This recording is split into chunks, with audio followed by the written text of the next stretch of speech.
fella. All right, welcome back to No Filter MMA. Once again, we are joined by Taylor from 1UP MMA and Brad from Brandon from MMA Freaks with Nick Patella. Also, guys, Brad's going to be jumping in about 20 minutes. He's just getting off of work. So, what we're going to be doing tonight is breaking down UFC 228 Woodley versus Till. We're going to start with the prelims, guys. It's a little bit later. We don't want to keep you guys too late. So, we're going to start with the prelims. First fight of the night, Stewart versus Bird. What did you guys think about that? I like Darren Stewart. Yeah, I think Stewart's gonna pull it off. How do you guys think he does it? I think he does it by decision. Yeah, he's a betting underdog, which is weird to me, but I still think he gets it done. Yeah, I was checking out the odds, man. It just seems like you know, the people who should be underdogs are not underdogs, and the people who should be the favorites are the underdogs. I mean, betting odds are crazy lately. Yeah, man. I mean, I was watching an interview with, not to get off topic, watching an interview with Tyron Woodley, and Tyron Woodley is going into this fight as the underdog, and he's the champion. That's crazy. Wow. Yeah, that is crazy. I mean, what the hell is up with that? Yeah, man. I see. I mean, wait a minute. Who did you guys say y'all see winning? Darren Stewart. Yeah. I see Stewart winning too, man. I mean, he's a good striker. You know, I think he'll outstrike Bird.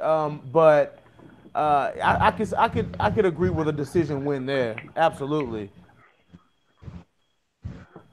So next up, we got Rivera versus John Dodson. Bantamweight. That's going to be a good fight.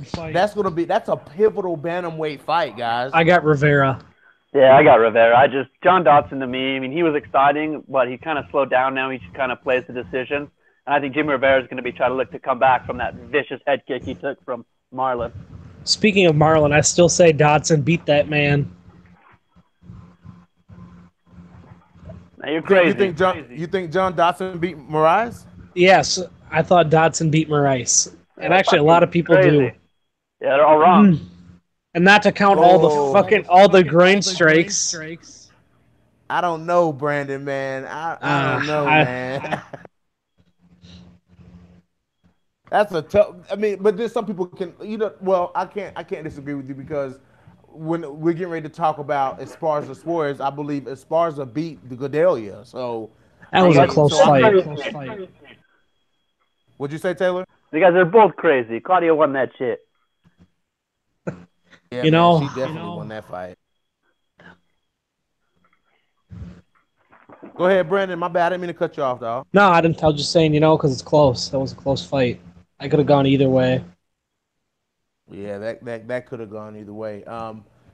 Let's see. That's who Aljamain Sterling versus Stallman. Is it Cody Stallman? I can't remember his first name. Yeah. Yeah, I'm gonna have to pick Aljamain Sterling on this. I'm not. I'm gonna go Stallman decision. Tell me why. He just looked like he had something to prove in his last fight. He was facing Caraway, and he just looked like a different animal. But Brian Caraway is Brian Caraway, though. Truth. Fool had Misha. He lost Misha. He didn't do anything with it. Johnny Nunes put that baby in her, so he's the real winner. Right? Man, how do you let Misha Tate slip through your fingers, bro? You can't. You can't. You can't. Oh man. I mean, really. I mean, how do you let Misha Tate slip through your fingers? I mean, he had her forever. He had her for years. I just don't get it. Put it up. He was taking too long, man. I don't. Misha wanted the baby, man. Yeah, Johnny Nunes got in there and did the work quick. He's like, fuck it. Yeah. That's funny, man. That is hilarious. But yeah, I got Aljamain Sterling winning by knockout, man. I think he's gonna knock Cody Stallman out, man. I really do. I think he taps him. I don't think he knocks him out. Interesting. Ooh. I'm the only one. So okay, so the next fight on the prelims, guys. I'm sorry we can't. Sorry we're not focusing too much time on the prelims, guys. I mean, because the main card we have so much It's so to good. talk about. Yeah, we have so much to talk about when it comes to the main card that it's hard to keep the attention on the prelims because the main And card nothing just wrong takes with too these much time. prelims either. Say what? Say that Nothing again. nothing wrong with these prelims either. No, absolutely not. No, there's absolutely nothing wrong with the prelims. But the main when you have a main card that's as good as this main card, yeah, The fuck?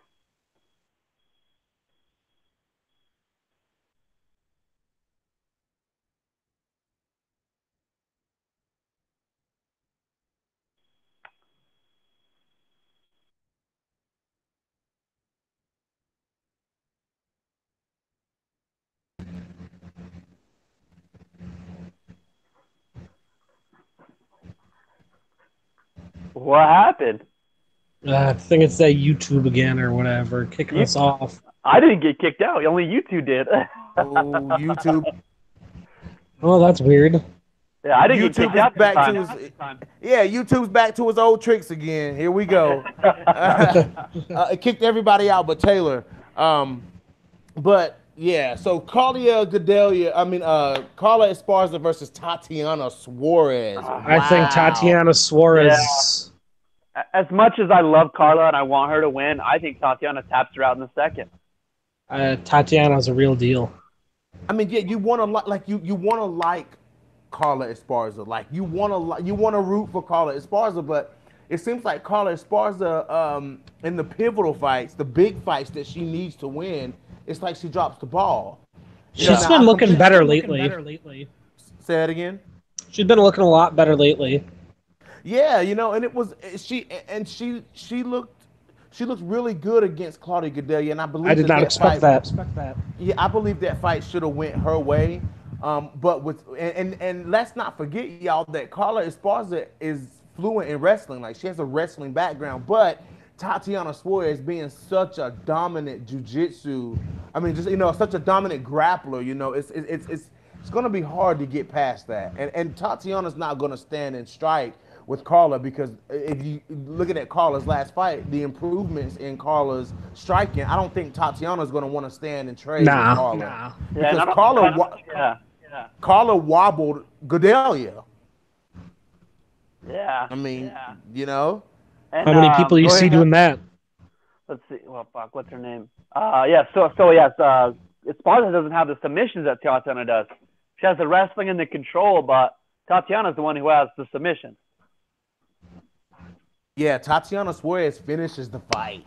I mean, she finishes the fight. So, she gets you down and it's a wrap.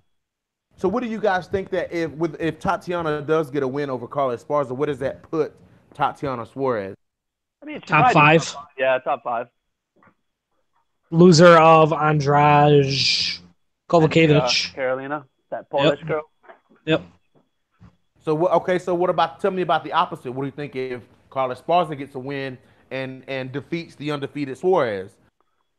I think same thing, and she said she wants that Gadelha rematch because she thinks she won too. So I could watch that again. That was a good fight. Oh, that was a great fight. I'd watch that fight 3 or 4 more times. I mean, that was a fantastic. Claudia's got a fight booked. Is it Claudia Gadelha fighting Nina Ansaroff? Yes. Yeah, but she's gonna walk to Nina. So that's a step down. Yeah, it's like they're trying to push Nina Ansaroff because Nina's with Amanda Nunes. So it's like they're trying feeding to her to the push Nina wolves. Ansaroff. Well, she come off a pretty good win though.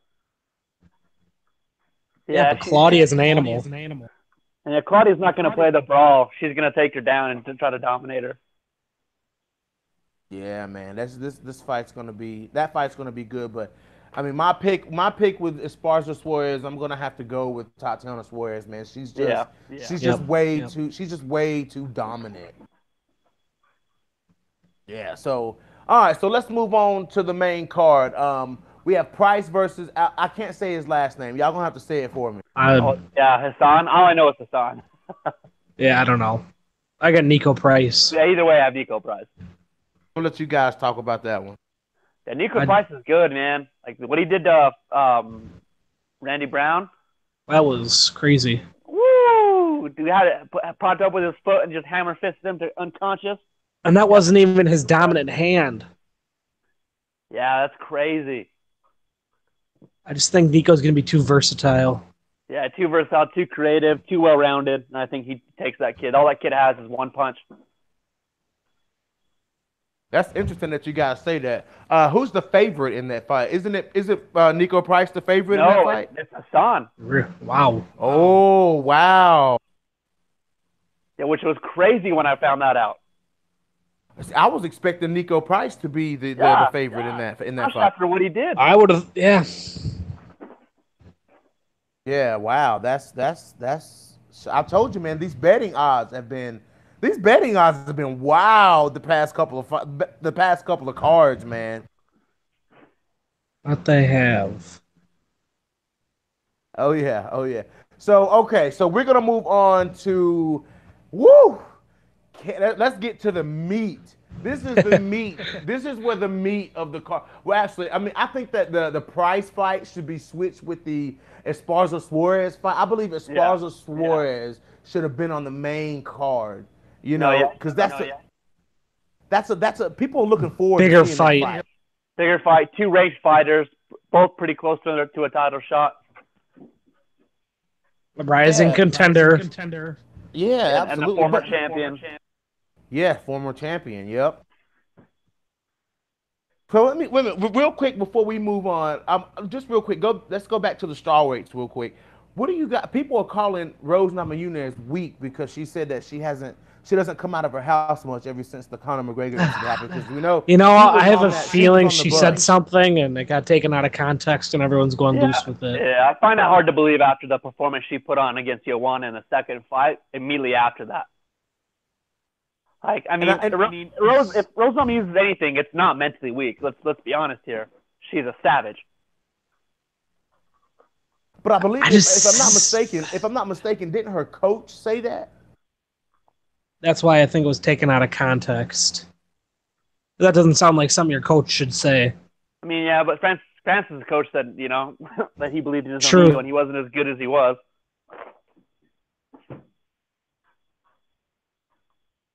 Damn, they left me again.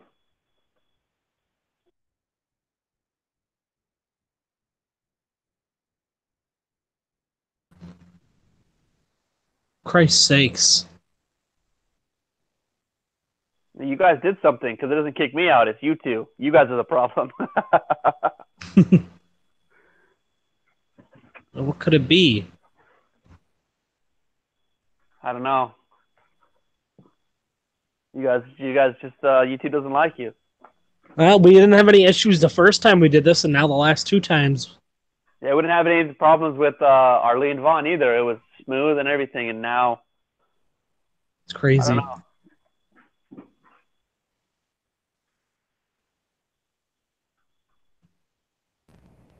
YouTube is so annoying, guys. But yeah, man, the Francis Ngannou thing, yeah, I mean, I think his coach was spot on about that, though.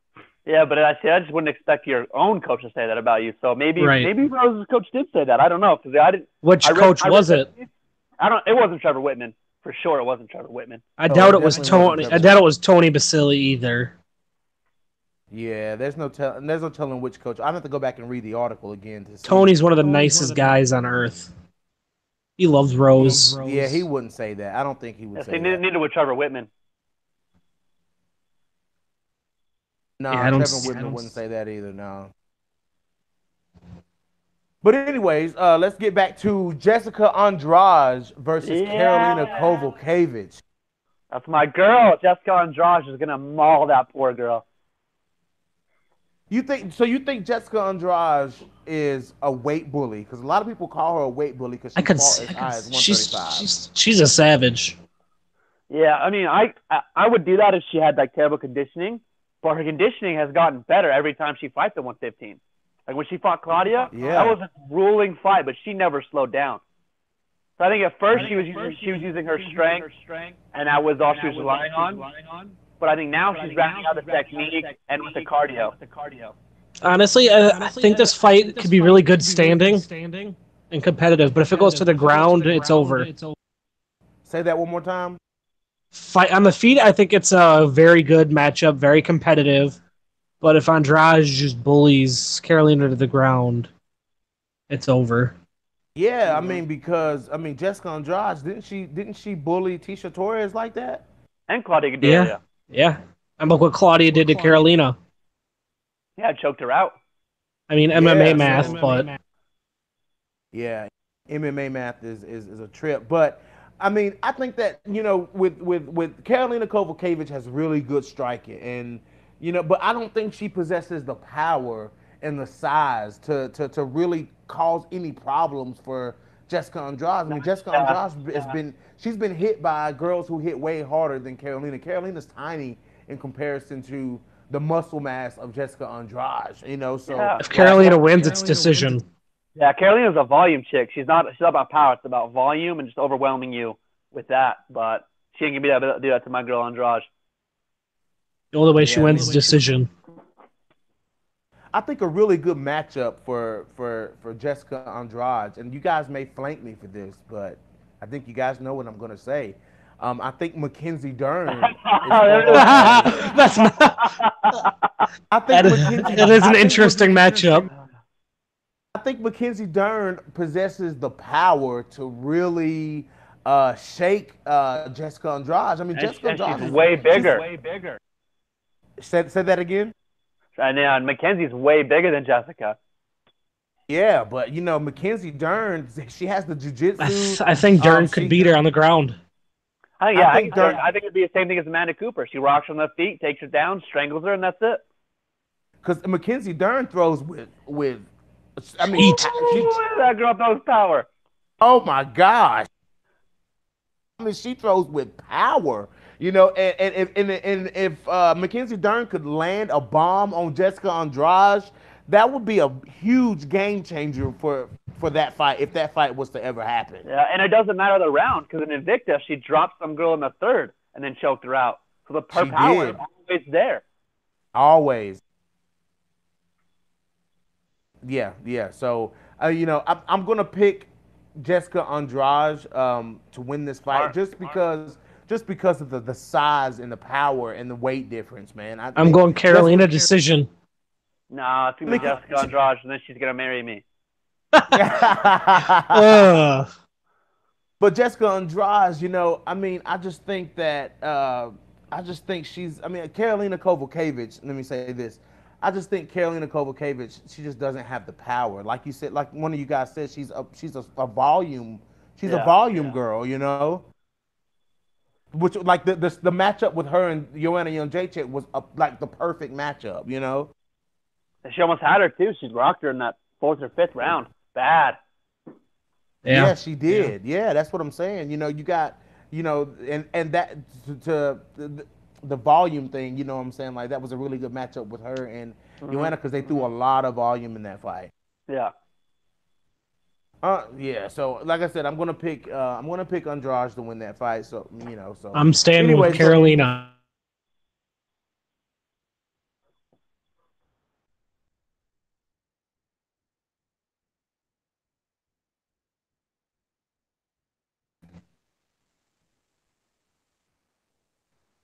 That's what you get for picking against Jessica Andrade. But BJ picked Jessica and he got booted. Ah, man, it's because they know that deep down in his heart, he thinks it's Carolina. We're gonna have to find different software to use, guys, because Google Hangouts is starting to get a little sketchy. Yeah, constantly booting. What do you guys think would be next for Jessica Andrade with a win over Carolina? Title shot. Yeah. Ooh. I don't see anybody else for her. No, she beat Claudia. She beat Carolina. That's the only person she's lost to is Joanna. Is Joanna. Unless they run that back, which I still think she would get a title shot first. But no, she's going to get a title shot. I think that maybe Tatiana Suarez would fight Joanna Jędrzejczyk next if she beats Claudia. Ooh. Tatiana would destroy Joanna, in my opinion. Oh, my God. I love Joanna, and I would hope she would win. But when it went to the floor, she would have nothing for Tatiana. And it wouldn't be a matter of if. It'd be a matter of when. Oh, wait a minute. Real quick, guys. Let me interject here real quick. Everybody that's watching, YouTube is being a little sketchy tonight. We got some viewers in here, y'all. YouTube's being a little sketchy tonight, so it's cutting me and Brandon off. It's not cutting Taylor off, but we're popping right back in. So we're gonna ride this thing out tonight because we got to get this stuff covered. So if you see us disappear, we're coming right back in. So at any moment now, guys, Brad is gonna be popping in. So you know the fireworks are gonna start once Brad gets into this chat. So let's be on the lookout for that. But anyways. Yeah, I think that a good matchup for Tatiana if she wins would be against Joanna Jędrzejczyk. That'd be a damn good fight. It'd be interesting to see how Joanna Jędrzejczyk with how Joanna Jędrzejczyk, she has really good takedown defense. She doesn't deal good with pressure. No, she doesn't do good with pressure. She'd have to catch her coming in if she was going to rock her. Yeah, and because Tatiana's gonna shoot for the takedown. She's gonna go for it. Yeah, she's not gonna try to stand with Joanna. Oh God, no. How many people have succeeded at that? I say the only person that's really had the best success was Karolina Kowalkiewicz and Rose Namajunas. Those are the only two that really had good success on the feet with Joanna Jędrzejczyk. Yeah, everybody else just mauled. And maybe Claudia Gadelha. Yeah, Claudia just got tired, and then Joanna started taking over. Yeah, didn't Claudia drop her right away in the fight? Yeah, with a jab, shut up. But then she got tired, and Joanna just kept getting up when she took her down, putting pressure on her, and just teeing off on her face. I'll be so glad when Mackenzie Dern gets stowed up in this top. That'll be the day. Oh, I'll be so glad when that happens. I cannot wait. Oh, God, I love her.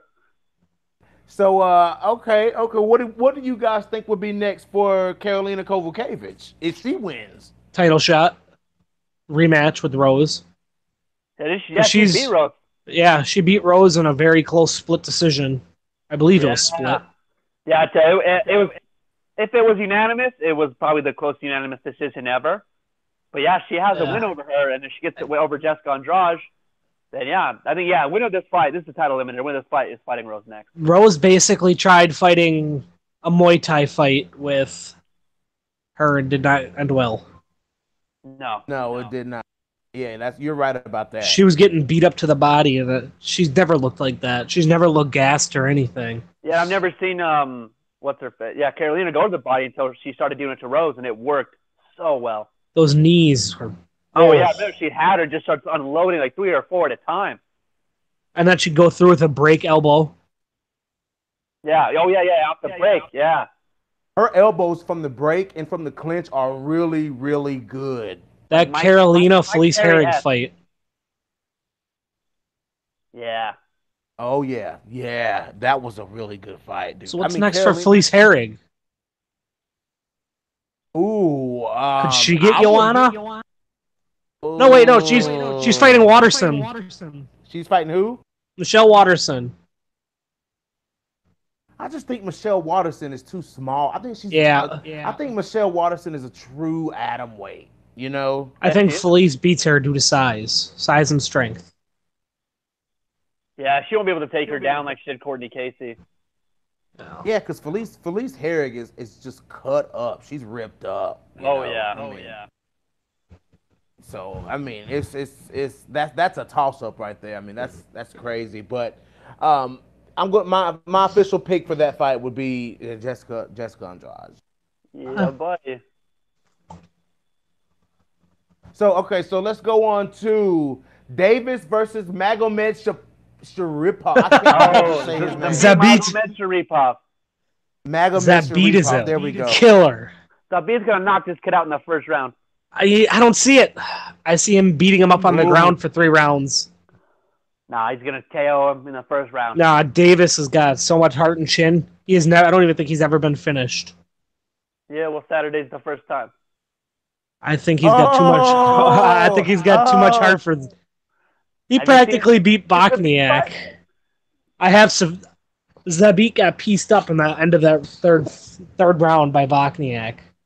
That was a really good fight. That probably was insane. I think Davis can catch him with a couple good leg kicks. It could throw his rhythm off. Because that beat is cutting a lot of weight. Yeah, he's not a very like muscular dude. He's really lanky. Yeah. So, but he seems to cut a lot of weight. Who, Magomed Shapirov? Yeah. Yeah. Yeah, he looks by the time he gets 45. Davis doesn't cut much. I mean, he cuts a little bit, but Magomed he had to cut 20 Shapirov, pounds. Magomed Shapirov, man, when he gets on the scales, man, he looks drained. He does. And he looks real drained. I mean, so but based on looking at the Botniak fight, I'm gonna have to go with Magomed Shapirov because go back and rewatch. That's what you guys get for hating on Zabit. That's what happens. God damn, BJ. Did you learn your lesson yet about bad-mouthing my fighters? I'm a Zabit fan, though. I like Zabit. He's tough. Oh, my God. Oh, my God. But what I was saying was, go ahead. Go back and rewatch Botniak versus Zabit, and then rewatch Botniak versus Davis.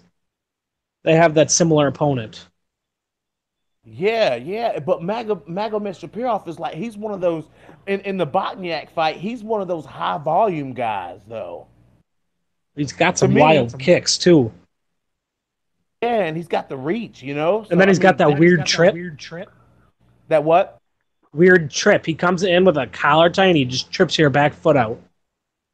Yeah, man. So what's you guys' view on these Russian fighters? I mean, these Russian fighters come in, and I mean, you got Valentina Shevchenko. I mean, you've got Magomed Shapirov. You've got Khabib coming up. What do you guys think is these Russian fighters seem to be pretty tough? I have one downfall. Is Valentina Russian? She's from close. Yeah, she's Russian. Basically. So what's up with the toughness behind these Russian fighters, guys? That the growth in Russia? I just have one issue with them. Their country is known for nationally sponsoring steroids? No. Go ahead, Brandon. I just think their style is so weird, but the one thing I don't like is their wrestling. They can do it in clinch, but when in space, it's not very good. Yeah, they don't set for takedowns. They just bull rush in to get him against the cage, take him down, or get him in the clinch. There's no setup with the strikes into a takedown. It's all you know what's coming. You can see it from a mile away. It's just nobody can stop it. You can stop the first couple, but after that, I mean, look at Khabib. Yeah. I mean, look at Khabib. Yeah, but Khabib doesn't set him up either. He just bull rushes, and he's so strong, no one can stop him. Yep. Yeah. And you saw when he tries to shoot in space. Yeah, it's not very good. The first couple rounds, he couldn't get Iaquinta down. He did, but Iaquinta got back up. Then second and third round, Iaquinta was just shelling him off like nothing. Yeah, he was. Hey, you need somebody with good takedown defense. Everybody that's watching this video right now, hit the like button. Hit the like button. We got 1UP. We got Taylor from 1UP MMA. We got Brandon from MMA Freaks. You got No Filter MMA, break it down 228. Hit the like button, guys. We spitting some knowledge at y'all. Any minute, guys. Dun dun dun dun dun dun dun dun dun dun dun dun. Brad will be popping in, so just be ready for that once again. But yeah, man. I mean, shooting from space. Yeah, it definitely showed in the Iaquinta fight, man. I mean, because like you said, one of you, I can't remember which one of you said it, but one of you said that you can see it coming from a mile away, and Iaquinta, he definitely saw Khabib coming with that, so that's why he shucked him off in the later rounds. But do you think that Magomed Shapirov will go for the takedown, or do you think he's going to be on the feet?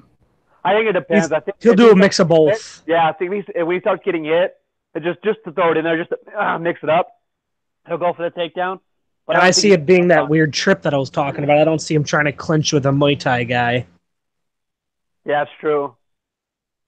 But that outside trip is so devastatingly quick and it's strange. Like you can't see it that is. really It's an awkward angle. That's what I would like to see more of from some of these guys, is weird takedowns, like mixing it up like that. Yeah, get a couple setups going too. Yeah. But these Russians are crazy tough. Yeah, they are tough. They can take a hit too, because Yeah. Bobcat was giving it to Magomed Shapirov. He was. Okay, so we're speaking about Russians and their chin. I got a question for both of you guys. Connor shuts him off in 1 round. Okay, yes, I wasn't going with Connor talk, surprisingly. You got it right about Khabib and his chin.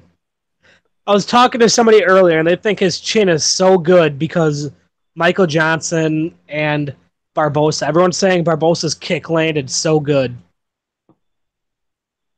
You can't base that off of those. I mean, you got to look at what's happened since then. You know what I'm saying? He's been hit. It's not been hit much. Hit a lot. He's been. I mean, Nate hit him a lot. Nate hit him a lot in those 2 fights. I mean, Eddie Alvarez clipped him a couple of times, not very much, but Floyd Mayweather. I mean, it's crazy that I'm having to say that, but Floyd Mayweather definitely clipped his chin. But he's had 2 years 2 years, a year, whatever, to come back from that. But and meanwhile, Khabib's been taking shots. True, but Khabib not a lot, but yeah, not a lot. But I mean, he's still taking them. So my question is, how is his chin? Because everyone's saying those shots from MJ landed so flush, and then that kick from Barbosa landed flush. Yeah, only that one combo on from Michael Johnson rocked Khabib. Exactly. It wasn't like he was getting tagged. He hit him. But everyone's saying his chin is so solid. Oh no, he gets hit. He doesn't duck his chin at all. Like when he comes in with the setup with the takedown, his chin is straight in the air. He doesn't duck his head. He doesn't dip his chin. His chin's gonna be there for Connor to hit. So I don't know. I mean, I think it's decent, but I don't want to say it's like the best chin in the world. It does get touched. It's there. Yeah, he does get touched, and when he gets touched by the right person, it's gonna shut him off. See, and there's another thing of why I add to the list of reasons Connor wins: the chin straight up, the no setups to takedowns, the terrible shooting in space.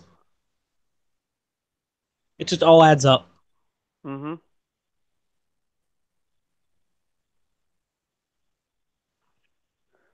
Yeah, guys, I'm here. Sorry. Yeah, so that's. Yeah, I hear everything you guys are saying. Absolutely. Yeah, so I mean, we're gonna see how that goes. I can't wait to cover that though. Oh yeah, that's gonna be great.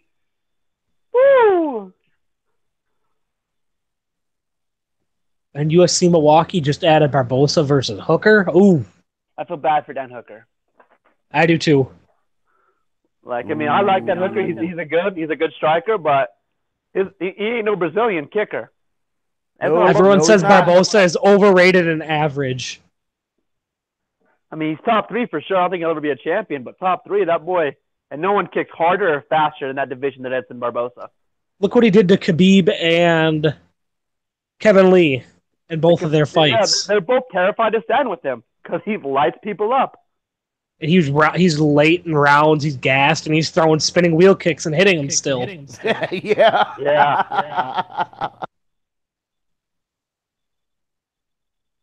That is the truth. I mean, you can have Edson Barbosa, you can have him lit up, and he'll pop out with a spinning kick, and just you gotta watch out for that. That's kind of like Valentina. That's kind of like, okay, moving on to our next fight. That's kind of like Valentina Shevchenko and her spinning back fist. Like, Nico's gonna have to really be careful if Nico engages in the clinch, the exit of the clinch.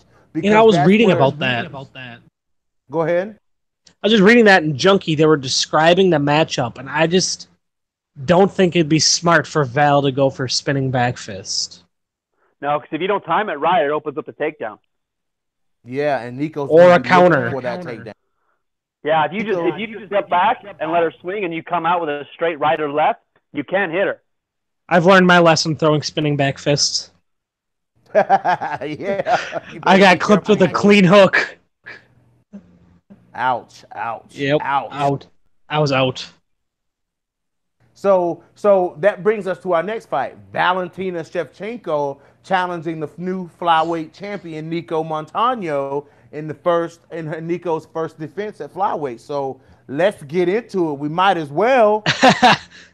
Nothing against Nico. She's legit, but I just think Val's too much for her. Nah, Nico, all day. All day.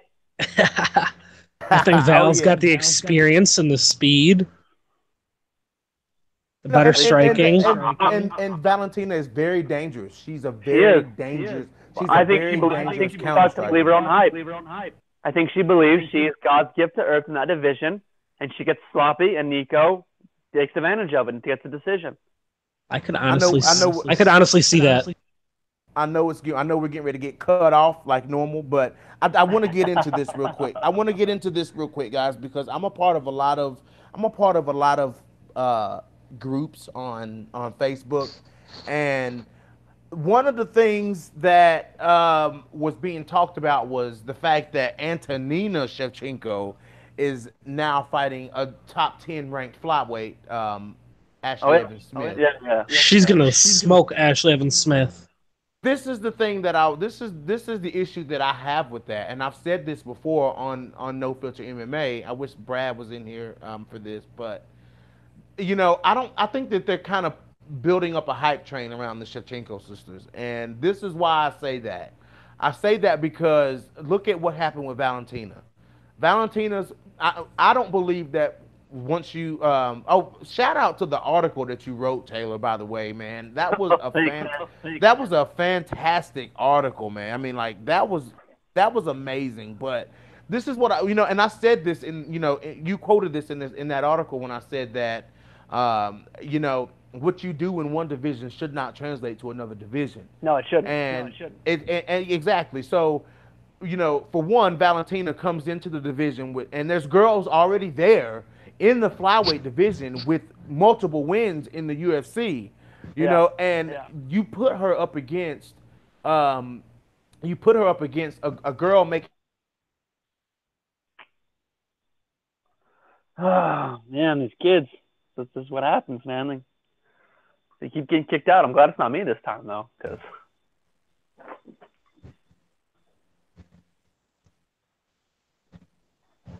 Fucking YouTube.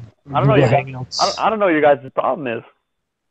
It's just booting me and him. It's just I don't understand. We don't get it. I don't get it. But you put her up against Priscilla Cachoeira, who Priscilla's undefeated, but she's coming out of Invicta. I mean, you could have easily put Valentina against Montana De La Rosa, Rachel Ostovich, Jillian Robertson. I mean, Jillian Robertson's got 2 finishes in the flyweight division. She looked good in her last fight. Say what? Jillian Robertson looked good in her last fight. Yeah, I mean, she choked out Molly McCann and had Molly McCann doing the stanky leg on the ground, but but I mean, so you could have easily paired Valentina against one of those girls, a little bit more of a worthy opponent, and really could have seen what Valentina. Now, if she would have let's say she would have beat Jillian Robinson or beat Rachel Ostovich or De La Rosa, that would have. I wouldn't have been so hard on the decision of her getting a title shot, or if she would have beat Sajara Eubanks or somebody like that, and then now you have Antonina Shevchenko coming in fighting Ashley Evans Smith, who's a top 10 ranked flyweight, and it just doesn't make it. And then you have like Jillian Robinson still fighting people that are not ranked, and Jillian Robinson's like number 12. It just doesn't make any sense to me. And it seems like they're really building a hype train behind the Shevchenko sisters. What are you guys' thoughts on that? I agree to an extent. I think they're trying to do the same thing they did with the Diaz brothers, where they're just trying to have 2 siblings, both on the rise, both in contention, and because they're women and the women haven't had a sibling pair like that rises that quick. I think that's what they're trying to do is just build the women's division using the 2 sisters. But Valentina has clearly stated that she will not, and they both have stated they will not fight each other. So why push Antonina so hard like that? Because I think she wants to get a foot in the door at that weight, but she said she wanted to fight 135. Yeah, because if you look at Antonina, she's quite a bit bigger than Valentina. She's way bigger than Valentina. I don't think Antonina will be nearly as good as Valentina. I don't think so either, because she doesn't really have that same demeanor like Valentina does. I mean, she's a little more laid back, she's a little more quiet, and I think Valentina's a little more aggressive, even in her fight style. It's a difference there. But back to the fight, guys. Nico Montano. We interviewed Nico Montano's coach yesterday, and or day before yesterday, and she was very open and very shed a lot of light on Nico as a person and Nico as a fighter. But when it translates to fighting, she said that the game plan is to work all aspects of in mixed martial arts, not just striking, because we know that's like trying to go in there and strike with Joanna Jędrzejczyk. You don't want to play into somebody else's strengths. You want to try to find a loophole in this such a dominant person like Valentina. So what do you guys think about Nico potentially working for the takedown in this fight? I think that's probably what she'll go to, is working takedown. She'll test it on the feet a little bit and then work her takedowns. Yeah, so I think she tries to set the takedown up with the strikes. I don't think she does. She just bull rushes in and like tries to dive on a leg like Damian Maia. I think she stands for a little bit, gets a feel, and then just looks for an opening and tries to take advantage of it as soon as she can. It's a matter of how good the attempts are and how good Valentina's takedown defense is. So yeah, once you get Valentina down, like you're not out of danger. Like Juliana Pena was having her way with her, and she got tapped in the second round. But this is the thing about that, and I've said something about this before, guys. I think that when she took Juliana Pena down, I don't believe Juliana Pena was really expecting much from Valentina Shevchenko on the ground. So, but she still had the knowledge. See, Juliana's on a submission chick. She's like Carla Esparza. She has the controlling. She has like the position. She does some ground and pound, but she's not known for tapping people out. And I think she was super surprised when Valentina caught her in that armbar, and she had no idea what to do because she wasn't ready for it. Yeah, that's what I'm saying. But that's the point I'm trying to make. But I think that Nico, if she gets Valentina on her back, I think Nico is going to be a little more ready and expectant of a submission attempt from Valentina Shevchenko on her back, looking at what she did to Juliana Pena. Mm-hmm. So, and to me, that's a plus for Nico, because Nico's a purple belt in jiu-jitsu. I thought she was a black belt. I had to re-quote myself, guys. She's a purple belt in jiu-jitsu, so Brazilian jiu-jitsu. So it's just a matter of Nico's a very sneaky fighter. Like, Nico throws good combinations. She has a really good body kick, which is, she's finished fights with that body kick before. So, it's just the matter of Nico finding that loophole around. I mean, we just saw Stipe beat Francis Ngannou. I mean, we've seen fights like this happen before, where somebody's an underdog and they come out on top and they completely surprise everybody. No one thought Stipe was going to beat Francis Ngannou, and Stipe found a way to do it. So, and Nico's very tough, and and Nico's known for winning. So I'm not banking. I'm rooting for Nico Montano, but it's the fact that you can't count someone like Nico out. You can't count her out, because she's a very tough fighter, and she comes from a really good gym. Shout out to Fit and HB Gym, Albuquerque, New Mexico. She comes from a good gym, and she's got everything to gain from this fight. So you guys go ahead and give me your thoughts on that. Yeah, same thing like with the camps and stuff. Like the days of the super camps are coming to an end. Now it's more all about individualized training, where there's one big focus and everyone's coming in, like Stipe, Max Holloway, and I think Nico has that. Or I mean, her gym, like Arlene's telling us, her gym, they allow anyone to come in, anyone to train, but not everyone is training with Nico. Nico's training with the best they have to offer, and when Nico's training in camp, the training is based around Nico and what Nico needs. I think that's going to help her. I mean, Valentina's camp is the same way, but she moves it all the time. There's no like she's in Peru, then she's back in Russia, then she did this one in Florida, then she's in Colorado, and I just think not moving around can't be. I mean, consistency is what's gonna win Nico this fight. I disagree with that. I think the more looks you have at things, the better you are. But no, she's not training. Like, let's think Valentina's moving a camp, but it's all with the same people. It's not with new people. She has her 2 trainers, and I think like 3 or 4 sparring partners with her sister that come with her everywhere. She's not jumping around. She goes to Colorado. She trains with a bunch of different people. Well, she trains with Rose. Like, she trains with Rose. She trains with Pat. Every time Aldrich. She goes, but that's every time she goes, she's not jumping to new camps. It's the same camp every time she goes there. It's not like she's jumping from Denver, like different camps around Denver. It's one camp in Denver. It's one camp in Colorado. It's one camp in Florida. It's not like she's bouncing around to all these different camps. It's the same camps every time. Those people can only give you so many looks. I mean, I get Rose is good, but Rose is smaller than her. Like, I mean, how much? I mean, you can get technique down, but as far as like sparring and stuff like that, getting like physical work in, you're gonna dominate Rose because she's way bigger. Facts. I've heard she actually doesn't dominate Rose. Oh no, I wouldn't say that because they're not going 100%. But in a real fight, let's be honest, Valentina would destroy her. Huh? They both said they'd be open to it eventually. That would be crazy, but I don't think Rose even has a shot because Rose would have to go up because Valentina's not making 115. There's no way. Oh God, no, no way. No. No, I don't think so either. But the thing with Nico is, I don't think Nico should let. Nico's doing a really good job of not getting emotional about the fight. And she can't let Val's talk get to her. Yeah, that's what Lee was telling us. She's just playing it cool. She's just rolling with it. Just staying relaxed, just in there training, not worried about what anyone's saying. That's what she needs to do. Yeah, so that's the right mindset. And I've heard people say, that fighting is 90% mental and 10% physical. So, I think that, Nico, if Nico can look at Valentina like she's looked at any other opponent. Yeah, just another Yeah, another name. That's it. Another girl standing across the cage from her. I think that, Nico can, like she's done in many other fights, she can deal with the things that come her way. Like, and I'm just curious to really see the game plan that Arlene was telling us about, working all aspects of MMA.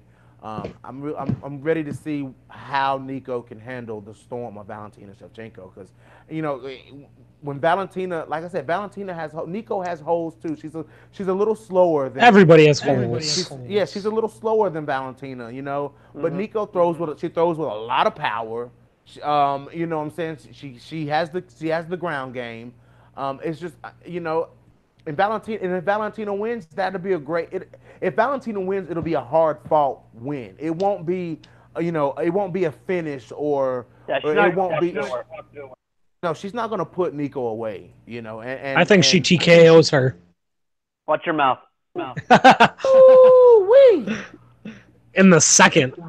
Wow. Oh, boy. Whoa. At the latest, the third. This is why you keep getting kicked off YouTube. That's why we keep getting kicked off. That's why we keep getting kicked off. Oh, wow. So, I mean, I'm going to have to roll with Nico, guys. I'm sorry, man. Yeah. I'm sorry. How do you have Nico? Decision. I have Nico either by – I have it two ways. I think that Nico can do it by decision, or I think Nico can do it by ground and pound stoppage. If she can get Valentina, like that. if she can get Valentina down on her back, okay, Valentina is not going to submit Nico Montano. That's just not going to happen. I don't see that. Yeah. I don't think she's going to submit. I don't think she's going to submit Nico Montano. And I think that if Nico can get Valentina on her back, Nico drops. If you go back and watch Tough, she dropped some hellacious elbows on Montana De La Rosa. So if she can drop those elbows and rattle Valentina Shevchenko and hold Valentina down, we're looking at a whole different fight, guys. See, she's had Nunes on top of her, though. Yeah, she has. She has. I mean, I can't argue with that. She's had Nunes on. I mean, she's had Nunes on top of her. I mean, and she also lost both fights. So both fights also razor close. I mean, the second one was way closer than the first. Really? The first we knew. I mean, Amanda dominated the first two rounds. Yeah, Valentina won the third, but it was clear it was 2-1. The second fight, because of the inactivity and how much just like setups and things they were doing, it was way closer. And I thought Valentina won that, but Amanda got the nod. Imagine where we would be if Val won that fight. We wouldn't be where we are right now. That's for sure.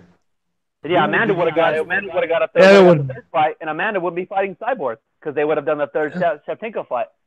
And then it would probably be Nico versus. That's what I was gonna ask. That's what I was gonna ask next. Who would it be? Nico versus who? I think Montana Del Sarge. Oh no, yes. She was supposed to fight Sajar Eubanks. It would have been Eubanks. That's right. I forgot about that. Yeah. Eubanks had a tough time with Murphy. Yeah, I thought she was gonna walk through Murphy, and she ended up I did pulling out too. that decision. Yeah, I was like, she's gonna wreck Murphy. Well, Nico walked through Lauren Murphy. I had Lauren Murphy winning that tournament. I don't like Lauren Murphy at all. I don't either, but I think she's the mentally weak one. Oh yes, I was really surprised. That. I was really surprised to see Nico dominate Lauren Murphy like that. As a 14 seed, I get like the top 5 maybe, but she was a 14 seed and won the championship. And she beat Barb Honchak, former champion. And the list she walked through: Roxana Modafferi, Barb Honchak, Montana De La Rosa. None of them are slouches. Didn't Roxanne just sub Barb? She did. Oh yeah, she did. But and none of those girls are slouches, and that's the thing that's the perception. No. The perception that people have about the flyweight division is a bunch of newbies. They're new to the UFC. That's it. They're only tough, new to the UFC. Grizzled females that are fight ready. Yeah, Montana Del Rosa is good. Yes, she's very good, and she used to train with Misha Tate. Rachel Ostovich. Yeah, relatively easy. And Rachel Ostovich is solid. Yeah. She is no joke. No joke at all. And the thing about Montana De La Rosa is, people don't know the name. They don't know the name. So and Montana De La Rosa, she's fought Mackenzie Dern. She's got some great fights under her record. You know what I'm saying? So, and Rachel Ostovich is tough. She doesn't look like she's tough when you look at her. She's hot as nails, but you don't think that she's a tough fighter. She surprised me on tough. Lauren Murphy, Barb Honchak, Sajara Eubanks. Ashley Evans Smith, Jessie Rose Clark. Alexis Davis, Jessica I. The flyweight division is stacked. Jessica I is one to watch in that division. She is the dark horse. Yes, Jessica I went down when they first announced it. And she waited one fight, but no, she's one to watch in that 25. Yeah. So let me make this statement. I'm going to compare the 125 females division to Ronda Rousey. Everybody is hating on Rousey, saying she didn't fight the best competition out there. She had weak padded record, but if you think about it, she fought the best competition there was available for her. Yeah, that's saying she fought the best she could at that time. Like now that it's established, we have these different contenders. We can see that maybe the people she fought weren't as good as they are now. But at the time, they were the number one contender every time, except for Bashkoya. She was ranked 8 when she fought Rousey. After that, she didn't fight anyone. Before that and after, she didn't fight anyone like lower than 2. So looking back now, like you're saying, the competition wasn't as good, but at the time, that was the best that the UFC had. It's like the 125 division. It may not have the best names, but these chicks are coming. Yeah, and it just started. It just barely got established in the UFC. Give it a couple of years to get the real contenders in there, get some more wins in there, and the competition will start rising and rising. Look where it's at already. Yeah, saying look where it's at. They need to do something to the 145 division now. Yeah, they do that with Tough, but we'll see what happens. Bellator is going to be better already at 145. Yeah, you got the girl. Yeah, you got Julia Budd in Bellator, but you got the girl Cindy Dandois. You got Invicta girls too. You got Pam Sorensen over there. You got Cindy. You know what I'm saying? So, but then again, you got these girls that are on tough. Leah Letson, Penny Kianzad looked really good last night in her fight against Katarina Liner. So she looked really good last night. So and we still have Megan Anderson. You got Megan Anderson. You like I said, you got Leah Letson coming in. You got B Malecki coming in. Even though they weren't, I think the competition that they chose was not quite as good as the competition that they had. Yeah. But those girls are still solid. Most definitely still solid. So, but back to 125, guys. 125 is stacked.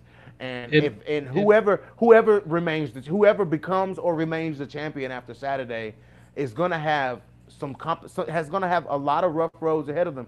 But back to what you were saying, Brandon, about comparing Ronda Rousey.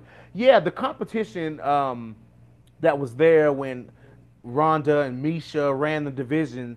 The competition definitely elevated a lot. That's why you see people like Ronda and Misha phased out of that division because, I mean, you had heavy. The game's evolved. Yeah, it's evolved. People caught up quick. Say that again. Like the division, they caught up to Ronda and Misha quick. Like Amanda, yeah, she had a rough go against Kat, but since then hasn't lost and just ran through everyone. I want to see a rematch between her and Kat. Yeah, then they had Valentina come up. Kat Zingano's back on the map. Rocky Pennington came up. She's tough. To be honest, I'd like to see a rematch between Misha and Amanda, to be honest. I wouldn't. I feel like it would go the same way. Yeah, I think Misha's out. Well, Misha had said after that fight that she played with fire just a little bit too much because Misha's played with fire before as far as the striking is concerned. She played with fire with, if you go back to the Strikeforce days when she fought Julie Kedzie, Misha was getting pieced up by Julie Kedzie and, found success on the feet. She found success against Jessica Eye because Jessica Eye was lighting Misha up. Holly Holm was lighting Misha up. So, she said that she played with fire just a little bit too much, but I definitely believe Misha was 100% capable of beating Amanda Nunes. I thought that originally. I thought she had the skills, but I think now, like being so far removed and now she's a mom, I think she's just out. She's 100% just out. We'll see. She's still training. But yeah, we'll see. You never know. It's good for her. Still training, staying fit. Yeah. We might see Misha make a return. It's been done before. It has. I would be a little upset, but I would still watch. I'd watch every single fight. Yep. Hell yeah. Misha versus fight. Juliana. Oh my God, that fight never happened and it should have. That's a fight. Oh. I don't know how that fight would go. No, I have no idea because they're both so good on the ground. I have no idea, who would do that.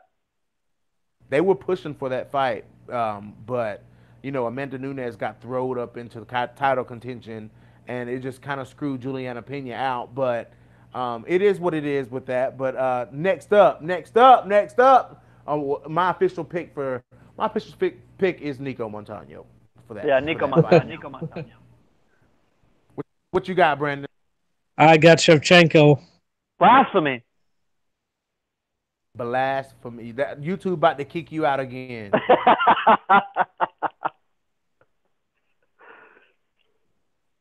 YouTube is about to kick Brandon out again, y'all.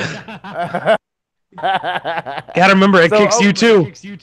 It kicks me too. Yeah, it does. Okay. So let's move to the blazing gladiator matchup that we're calling the main event. I have an update. Well, okay, hold on. Welterweight King Tyron Woodley is defending his belt for the fifth. Is it fourth or fifth? I want to say the fifth time. I think it's fourth because Thompson. I think it is. Thompson twice. Yeah. Yeah, it's fourth. Because he beat Lawler for the title. Yeah, he beat Lawler for the title. Okay, yeah. So for his fourth title defense against undefeated English prospect Darren. Yeah, future. That man's no prospect. He said that man's no prospect. Okay, now how about this? Number one welterweight contender of the world, Darren Gorilla Till. Should be. Yeah. What do you got? What's your update, Brandon? His weight cut. A tweet was sent out at 8:56 p.m. I don't know what time zone. But doesn't matter. Darren Till was at 172.8 pounds. Woo! Oh, I'm not mad at that. Depending on how much he's already trained himself, that is a good sign that he's. That is a very good sign. Oh God, I was gonna say 175, but 172 is even better. Right, as long as he was by 175 by this time at night, I would have said he's got a good chance to make weight. Yeah, I'm thinking he's going to be the first one on the scale tomorrow morning to try to get it over with to rehydrate. Oh, yeah. And I would. Fuck waiting till the last minute unless you absolutely need to. yeah, but at 172, if that's true, you wouldn't need to. You can get that right there in the morning and start the rehydration. Right. Wake up early, cut the few pounds, go weigh in, rehydrate. Yeah. Oh, that's awesome news. Thank God. Yeah, that is great news, man, because I would have been super pissed if Darren Till missed weight on this fight. I mean, I'm so glad that he's on weight. Tyron Woodley said he's on weight too. He said yesterday that he was already in the 170s. So yeah, they both look like crap, though. I'm not worried about Tyron Woodley making weight. No. But yeah, I'm Tyron Woodley always makes weight. He always makes weight. Tyron Woodley always makes weight. Woodley looks like he had a tough weight cut though too. Yeah. He sounded a little drained in one of those little media interviews that they do. Yeah. He sounded just a little bit lethargic, but I mean, he's a big dude though. It's only normal. I mean, Tyron Woodley probably walks around at 200 plus pounds, you know. Till's about 205, 215. I figure Woodley's at least 190. Yeah. And Woodley's smaller, and he has more muscle than Till. And muscle's harder to cut than fat. Yeah. Like when Tyron steps that octagon, he is shredded. Yes, he is. And his neck's all swelled up. Yeah, got that fat restaurant. He has no neck. His traps are fucking huge. That's why they are. He's a big boy. So how do you guys think this fight goes? Go ahead, go first, Brandon. What do you think is going to happen with the style matchup of Darren Till? Darren Till likes to fight long, and Tyron Woodley likes to fight explosive. So how do you think this goes? I see this fight so many different ways. I've tried envisioning it in my head. I cannot pick an absolute winner. I am still 50-50. But I could see Woodley grinding out a decision with wrestling. I could see Till clipping him on the way in. I can see Woodley coming flying and catching him with an overhand. Honestly, I want to pick Woodley decision, but the thing with Woodley is, man, like, you know, Woodley likes to back up to the cage. The cage is Woodley's friend, and he uses the cage. But he's so smart though. Tyron Woodley is such a smart fighter, and the reason I say that is because he backs up to the cage. His opponent is right there in his face, trying to land a big shot, and then he just explodes. Like it's just like every muscle in his body explodes him forward, and the power that comes behind those punches is something that I don't think Darren Till's ever experienced. Darren Till is, if you look at the two, the lack of experience is on Darren Till's side. So I believe that Darren Till I don't think he's been hit by someone like Tyron Woodley. No. Till made me laugh about a statement like that earlier. He was talking to some reporter or DC or something, and he's like, I've felt power. Everyone's talking about Wonderboy Thompson's side kicks to the body. I just stood there like a brick wall. I'm too big. But really, his chin has never really been tested. Yeah. Wonderboy's not known for his power of punches. It's all about technique and speed. No, he's a karate guy. Yeah, he tried saying he felt Wonderboy's power. Yeah, and Robbie Lawler didn't even get a clean shot off at him. No, he didn't. I just see this fight going so many different ways. Go ahead, Taylor. Tell me how you think it's going to go. I think Tyron Woodley's the X factor because we know what Darren Till's going to do. We know his style, but Tyron Woodley adapts to his opponents.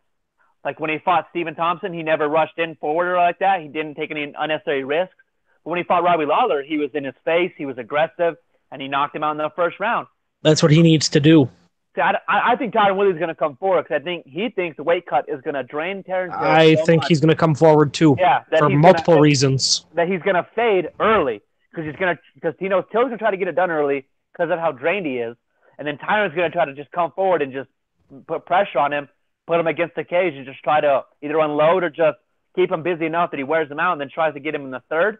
But I think Darren Till catches him late in the third when he tries to come in, when Darren Till's not on that borderline of being desperate where he knows he's getting tired and then where he still has a little gas in the tank. Huh? Taylor, Taylor I think Woodley's going to come forward. Taylor with the analysis. Okay. Woodley's got both rotator cuffs fixed now, so. But once you injure something, it's just that much easier to injure it again. Truth. Well, they're surgically repaired now. Go ahead. Go ahead.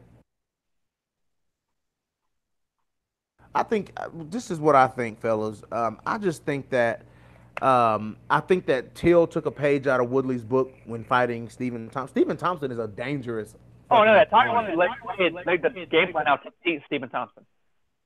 Yeah, he did. You know, and I think he took a page out of that book to beat Stephen Thompson. I think Darren Till really didn't want to fight Stephen Thompson. I think Darren Till wanted to go straight to Tyron Woodley, but so I think he kind of played that safe just to solidify his chances at Tyron Woodley. But I believe that, you know, if Darren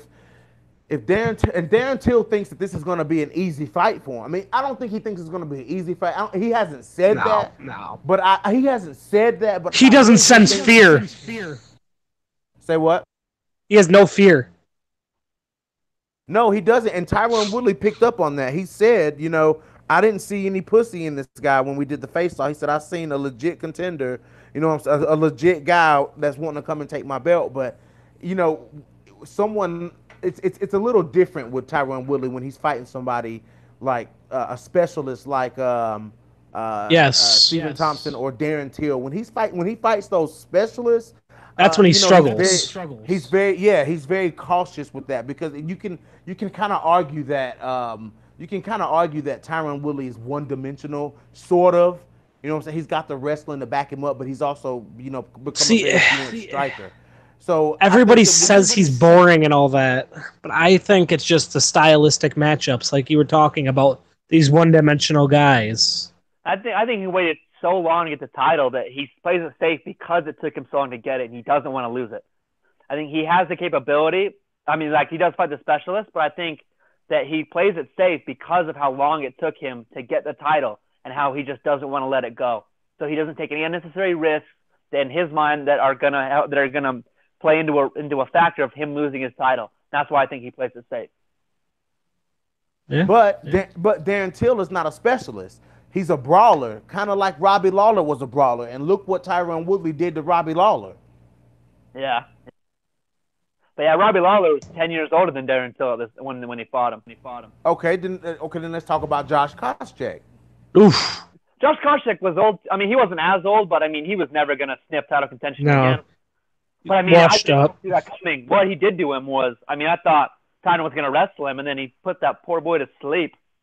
That was freaking nasty. I mean, he wiped out Josh Koscheck, and clips him, and then he clips him, and then Koscheck's just like in midair, and then he gets clipped again. But if you put pressure on Tyron, he can be KO'd like Nate Marquardt did to him. Put the pressure on him, got him tired, and then unleashed those vicious elbows in the fourth. It's funny to see where those two are at. Yeah. Like that day, looking at that day, you'd think Nate Marquardt would be where Tyron Woodley is. And Nate Marquardt's retired, and Tyron Woodley's champ. Marquardt is not retired. Marquardt is stepping in to fight somebody at the Russian event. Oh, at ACB? No, UFC. Oh, really? Yeah. I thought he was done. Wait, was it? No, never mind. Never mind. It was CB Dalloway. I was say, yeah, Nate Marquardt has no business fighting anymore, bro. No, it was CB Dalloway. My bad. Oh, he's done too. It don't matter. Right? No, it's true. But, you know, the thing about it is, you know, Tyron Woodley, man, you know, I just don't think that Darren Till can pull it off, man. I like Darren Till. I was rooting for Darren Till against Stephen Thompson because I think Stephen Thompson, the UFC put Stephen Thompson up as kind of like a hype job in a way. And I actually live in the same city that Stephen Thompson is from. You know, and when I mean, you know, and people are at, you know, of course, when someone big lives in the same city, everybody thinks they knows him. Everybody's his cousin. You know how that goes. Yeah, I mean, I'm telling you, dude, everybody, oh, I know Stephen Thompson. Oh, he's related to me. He's my cousin, this and that. I'm like, okay, whatever. The bottom line is that Tyron Woodley's going to fuck him up, and that's exactly what happened. You know what I'm saying? And I just don't think that, I don't know, man. I just don't think that Darren Till has what it takes to really take out Tyron Woodley. I think Till could be the future of 185, though. Could you imagine Darren Till versus Paulo Costa? Ooh. No. Oh my God. No. Oh my God. Violence. Like, if Darren Till loses this fight and he moves up to middleweight, I mean, I hope he gets one win over like a top 15 guy, but then I want to see him and Costa just throw down. Oh. But if no weight cut for Till. Well, Costa said he's fighting. He's gonna wait on Yoel Romero. Oh yeah, he's holding out for Yoel. And I choose Paulo Costa in that fight. I don't. And if Paulo Costa beats Yoel Romero, he's fighting Robert Whittaker. He has no choice to. That's a scary proposition for Robert Whittaker to fight that monster. Yeah, I just don't see anybody beating Whittaker. Oh no, Whittaker's my boy. I'll never pick against him. That's my dude. Yeah, you can't pick against Robert Whittaker. I mean, you can't. You just really can't. Those 2 UL fights proved it. That's saying, yeah, regardless of what you think the scorecard was, or who won or won, the official record is Robert Whittaker beating him twice. Mm-hmm. And then you also have to remember, you got to throw, Israel Adesanya up in that mix, especially if he beats Derek. If he beats Derek Brunson, if he beats Derek Brunson, they can make Paulo Costa versus Israel Adesanya. I think Adesanya beats Brunson, but I think he KOs him easy in the first. Brunson's weak. He had a couple of good wins that got him ranked 8th, but since then he lost to Robert Whittaker. Souza. He lost to Jacare. And both by brutal knockout. I love Jacare. I have a crocodile tattoo on my arm for Jacare. That's my boy since them Strikeforce days. I still think he beat Yoel. Yeah, me too. But whatever, cricket judging. But real quick, what about what if Paulo Costa what if they make Paulo Costa versus Israel Adesanya? Adesanya. Oh. I think Israel wouldn't be able to get it done in the first 2 rounds. He'd have to get him late and just kind of like draw him out and get him tired. But then you have to avoid getting clipped by Paulo Costa for 10 minutes, which doesn't sound easy at all. No, it doesn't. Because Paulo's going to hunt him down. He's going to hunt him down. And that cage's not big enough to run. I mean, he's going to trap you. And when he traps you, he's going to unload. And when he hits you... He just pushes forward. Yeah. When he hits you, you're going to know it. Yeah, man. And Israel Adesanya, he's all tall and lanky, and I love that kid. I like him. I'm not a fan of both. I do. The more film I watch on Israel Adesanya, and the more I hear him talk about like combat sports, like he did on the Joe Rogan Experience, the kid knows fighting. He knows fighting. He's good at it, and I mean, that boy, he's coming. He's improved his game already very quickly and tremendous. Like, from that first fight and then his last fight, I thought Tavares was going to take him out on the ground easy. Oh, yeah. Like, his first fight, whoever, Rob Wilkinson, he's not in the UFC anymore, took him down like 3 times. And then he had that weird split decision against the other guy, which I wasn't impressed with. But Vittori? Then, I thought Brad Tavares was going to take him down and dominate him. And he destroyed Tavares in over 5 rounds. Yeah, he looked good, too. I just want to see him against a good wrestler, both of them. Costa and Adesanya. Ain't nobody taking Costa down. That's what the Yoel fight's going to do. Nobody's taking Costa down. Yoel's wrestling is so underrated lately because he prefers to stand and knock your ass out. But yeah, I don't know if it's even physically possible to take Costa down. If anyone's going to do it, it's Yoel. That's the thing. That's probably the only one in the division who is capable of doing it. Costa's a big dude. Dude, he's a big, powerful dude. He's a big, powerful dude. And Israel, I would like to see how much he walks into the cage at. I would say Costa walks in at 195. He has to. 195 to 200 pounds, dude. He's huge. Yeah. But minimum. Yeah, he's huge, dude. He's huge. And you know, shredded. And Adesanya is very technical, and Paulo Costa is not. So no. Costa just goes in there and throws bombs because he knows he's going to hit you. Just a matter of when.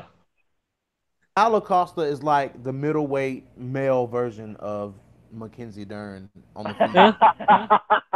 Without the jiu-jitsu. Hell yeah. I did not expect that statement. I'm just talking shit, man. You know, I'm talking in terms of throwing bombs, man. That's it. Yeah. That's all. But all right, guys. Well, I guess Brad's probably not gonna make it in tonight. He ain't in yet. He must still be hungover at work. But so guys, what's your official picks for the main event? I'm gonna take Darren Till. Tyron Woodley decision. But yeah, if Woodley Hold on, wins, guys. Say that. I'm not gonna like freak out or anything like that. I'm okay with either of them winning. Say your predictions one more time, guys. I had you guys on mute. Woodley decision. Yeah. I got Darren Till, 3rd round TKO. I'm gonna have to go with Tyron Woodley 2nd round knockout. I say if anyone's gonna beat Darren Till, it's gonna be Tyron Woodley. Yep. Oh, that's right. If Darren Till loses, it'll be his first loss. Mm-hmm. A lot of pressure. But he does do good with pressure. Yeah, he does. But woo, you got to do good with a whole lot more than pressure when you in there. Tyron Woodley. Yeah, when you win there against Tyron Woodley, like it's not a picnic. No one enjoys fighting Tyron Woodley. No. Yeah, like I knew, like when they announced Damian Maia versus Tyron Woodley, I was like, wait a minute, this is not a good matchup for Damian Maia. Oh yeah, I never thought Damian Maia was gonna win that fight ever. Yeah, I mean Damian Maia to me is kind of like Ronda Rousey, you know. He's kind of a one-trick pony. But I mean, I've seen fights where Damian Maia has thrown some pretty hard punches, but you know, it's just against someone like Tyron Woodley. I just don't think so, guys. Yeah, it's hard to see it. Well, that's it, guys. UFC 228 will be on this Saturday night. I'm telling you, I don't even think I'm gonna blink from the prelims on. I don't even think I'm gonna blink. Like my eyes are gonna be. I'm gonna go through a whole bottle of eye drops, man, because my eyes are gonna be so dry. You know, it's crazy. It's crazy. Hey guys, people are shouting you guys out in the live chat. Everybody saying what's up, guys. Thank you guys for watching. We only gonna get better with this stuff, guys. Oh yeah. Everybody just keep it up. I want to give a big, huge shout out. I got a couple shout outs I want to give before we end this live stream, guys. I want to shout out Arlene Sanchez Vaughn from I want to shout her out from Fit and HB Gym, guys. That was one of the more sincere interviews that I think, one of the more raw, more. She let her guard down and just told us everything. Yeah, that was my first time interviewing a coach. Brandon, you've had that experience before interviewing a coach. Yes. That was my first time interviewing a coach, and I thought that was great. So definitely shout out to Tom Vaughn as well, because he's the one that hooked us up with the interview. Her husband, he's the one that put it all together for us. So I want to give a big thanks to him. Also, guys, I want to give another huge thanks to Brandon and Taylor as well, because Brandon. Yeah, Brandon's cool. I like that kid, even though he picks against my fighters, but it's okay because I get to prove him wrong every single time.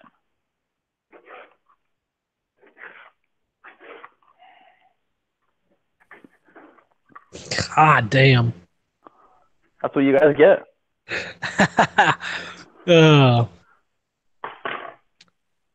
Taylor, make sure you guys got to make sure to tune into my interview Sunday afternoon. Oh, with who? Chris Lights Out Lytle. Oh, yeah. I saw that in the fucking group chat. I am pumped for that. Absolute, dude. I'm going to be in there. Huge interview. That's a huge interview. See, guys, this is what I was trying. Let me finish my shout outs. Brandon May from MMA Freaks, Nick Patella. Thank you so much, man. We appreciate these collaborations that you guys are doing with us. Also, Taylor from 1UPMMA, guys. This guy writes some of the best articles I've ever read, man. I'm telling you. Thanks, definitely go check out his articles, guys. But you know, I was telling someone today, you know, we're all small. We're all trying to build our own network of doing what we do. So we really do appreciate you guys supporting us. You know, we're all coming together trying to better ourselves at this. So once again, guys, thanks for tuning in. That's our 228 pre-fight predictions. We'll see you guys back for a 228 post-fight. You guys down for a post-fight? Yeah. So, all right, guys. Well, we're gonna dip up out of here, guys. Thank you guys for watching. Like, share, subscribe. Peace out. Later.